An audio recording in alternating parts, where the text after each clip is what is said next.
Quand on regarde les chiffres récents, on voit que le taux de pauvreté en France a atteint un niveau élevé, avec près de 10 millions de personnes vivant sous le seuil de pauvreté. En parallèle, on entend un autre discours, l'inflation baisse, la situation se stabilise, le pouvoir d'achat repart.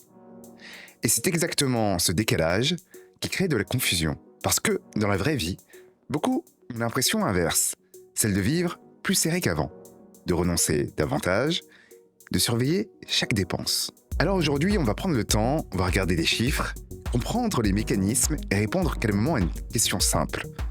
Est-ce que les Français s'appauvrissent vraiment? Et si oui, pourquoi on le ressent autant, même quand l'inflation ralentit? Prenons des comparaisons de prix très simples, sur une période longue entre le début des années 2000 et aujourd'hui.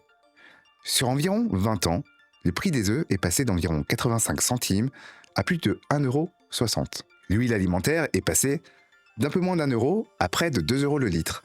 Le steak haché est passé d'environ 3,50 € le kilo à près de 9 ou 10 €. Ce sont des produits de quotidien, des produits que tout le monde achète régulièrement. Et si on regarde ce que les Français mettent réellement dans leur caddie, on retrouve toujours les mêmes références.